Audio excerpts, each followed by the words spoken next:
animal shelter, the emotions are so extreme working here every day. There are some days where I'm just so happy to be part of it, and there's some days where it just like hurts to walk in the door because you don't know what you're kind of walking into that day.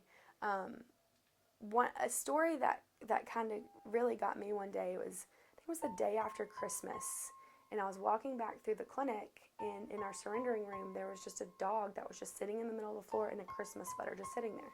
Somebody had like opened the door and just put this dog in and then left it. Didn't even stay to surrender it properly.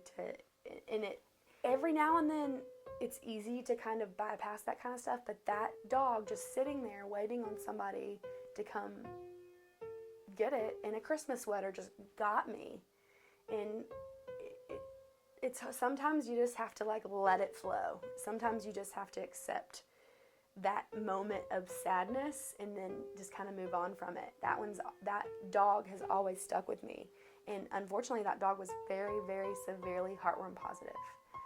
So severe that it would have been very difficult and painful to treat. So unfortunately that dog did have to be euthanized.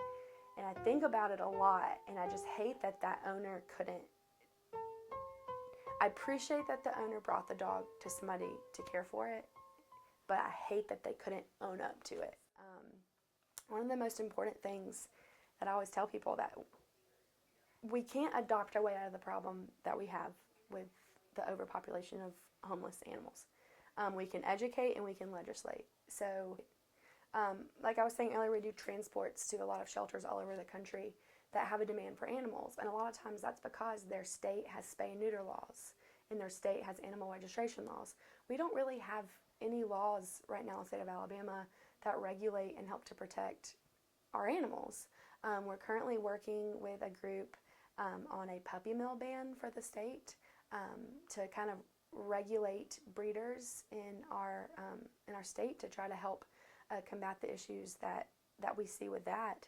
And eventually we would love to move to trying to get spay and neuter laws here and trying to get animal registration laws here. Anything that we can do to try to change what's happening, because our numbers are only getting higher and we have to do something.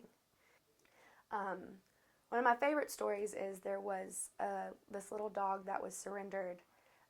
She was a little beagle. She wasn't quite a year, and she was missing the front part of one of her front legs. It was, kind of right where the joint would be where her foot was. It was missing, and the person who surrendered her said that her and her sibling had been attacked by something, and so she had lost her foot in the process, and her sibling had passed away. And she was just such a sweet, special dog. Like, she had all this love. Like, she just wanted to be with me and, like, on me.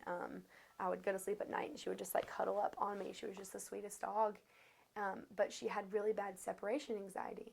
So when she was left alone, even when she was with other dogs, she would just lose her mind, just scream and cry for hours and hours.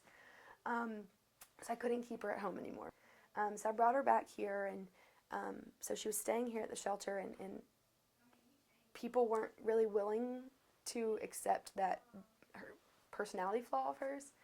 And one day this older guy was here, and I went out there, and I was very honest with him about her issues and how, kind of what she needed to get through that. And he was like, well, I'm retired, my wife's retired, she's home all the time, our 16-year-old granddaughter lives with us, and I think this could be a good match. So I'm just talking to him. He's like, do you think she likes the mountains? Because we have a house in the mountains. I think she would enjoy it. And I was like, yeah, I think she'd like that. And he was like, well, I want her. I want her. And it was just like this like flood of emotions, because I really was so worried that nobody was going to be willing to accept this wall and take her. I mean, this little hobbly little beagle with this perfect shape of a heart on her head with white, and I took her to the back to get ready for adoption, came out and was just like sobbing, crying. The guy was so confused because he was like, do you want me to adopt her? Do you not want me to adopt her? But I was just so happy for that dog. I love every dog that comes through here, but me and that dog just had a connection, and I was just so happy that she was getting to move on with somebody who she could create that connection with again.